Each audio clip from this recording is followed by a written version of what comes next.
Ananda sekalian, bertemu kembali bersama Bapak dalam video pembelajaran, di mana pada video pembelajaran kali ini Bapak akan menjelaskan tentang pembiakan tanaman secara generatif dengan materi penyemaian benih. Nah, bisa dilihat di depan Bapak Ananda semua bahwa di sini sudah ada alat dan bahan yang Bapak siapkan, di mana bahan-bahan yang dipersiapkan adalah yang pertama tanah, kemudian yang kedua pupuk kandang, yang ketiga kompos, dan yang keempat adalah sekam padi. Kemudian selain itu juga benih cabai, kemudian fungisida yang sudah dibuat larutan, kemudian juga air.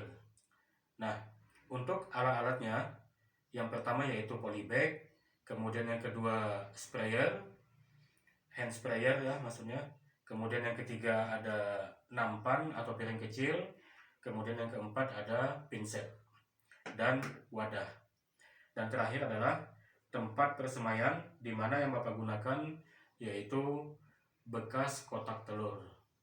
Nah, kita masuk pada yang pertama dulu, yaitu media tanam. Nah, pada pertemuan sebelumnya kita sudah membahas tentang penyiapan media tanam, di mana untuk penyiapan media tanam yang Bapak gunakan kali ini untuk persemaian benih, yaitu ada tanah, kemudian pupuk kandang, kompos, dan juga sekam padi.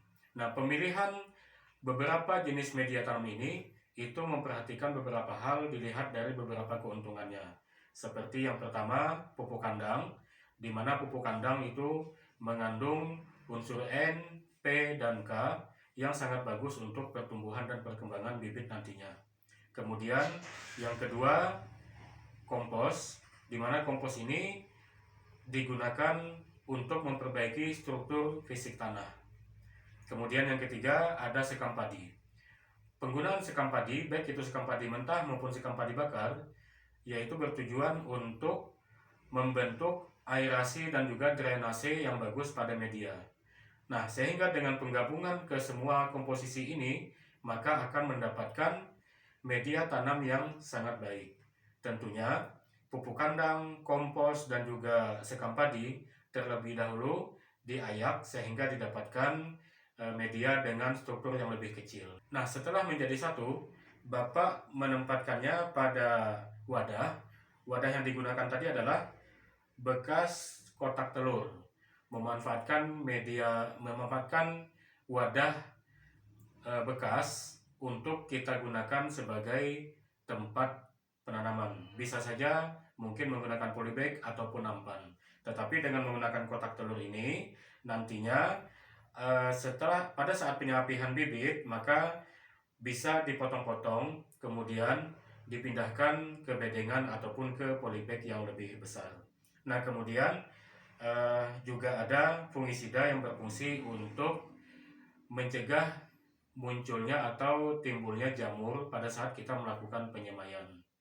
Selanjutnya, Bapak akan menjelaskan langkah-langkah penyiapan benih dan juga penyemaian benih. Nah, yang pertama, kita memilih terlebih dahulu benih yang sesuai dengan syarat-syarat mutu benih, baik itu dari segi fisik maupun dari segi fisiologisnya. Tetapi sekarang kita mudah saja. Kenapa? Karena sudah ada benih-benih kemasan yang sudah berstandar nasional, sehingga dengan demikian maka benih tersebut merupakan benih yang bermutu baik. Tetapi pada saat kita melakukan penyemaian, maka ada hal-hal yang perlu kita perhatikan. Yang pertama yaitu kita melakukan perendaman benih untuk memilih benih yang bernas dan juga benih yang tidak bernas. Nah, benih yang bernas ditandai dengan benih yang tenggelam. Sementara jika ada benih yang timbul, maka benih tersebut tidak kita gunakan sebagai benih untuk penyemaian. Kemudian selanjutnya kita lakukan perendaman benih pada larutan fungisida. Ya, ini sudah Bapak buat larutan fungisidanya, di mana pembuatan konsentrasi larutan pada fungisida ini adalah 1 gram berbanding 1 liter air. Nah, kita rendam selama kurang lebih 20 menit.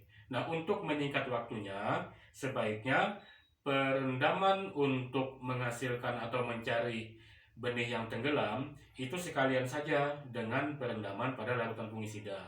Nah, benih yang tidak tenggelam tadi itu kita akhirkan. Setelah 20 menit, benih tersebut kita angkat dan kita masukkan ke dalam wadah. Nah, ini sudah ada benih yang sudah Bapak rendam kurang lebih selama 20 menit di dalam larutan fungisida. Selanjutnya, kita melakukan penyemaian benih pada wadah.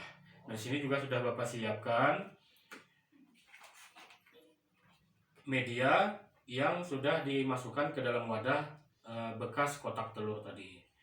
Satu persatu kita masukkan benih. Sebelumnya kita buat dulu lubang tanamnya kurang lebih 1 cm ke dalam menggunakan sapu lidi. Nah, setelah kita selesai membuat lubang tanam, baru kemudian kita masukkan satu benih ke dalam satu lubang tanam dengan menggunakan pinset ya, supaya mudah mengambil benih, karena ukuran benih cabai itu termasuk berukuran kecil ya.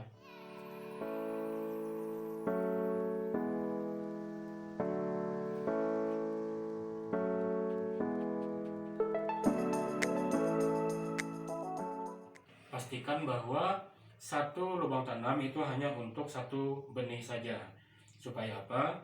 Supaya pada pertumbuhannya itu tidak terjadi persaingan antara bibit untuk mengambil unsur hara maupun mengambil air.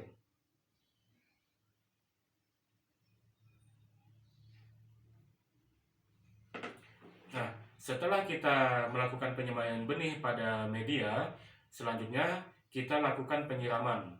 Karena media wadahnya kecil, maka kita gunakan saja hand sprayer ya.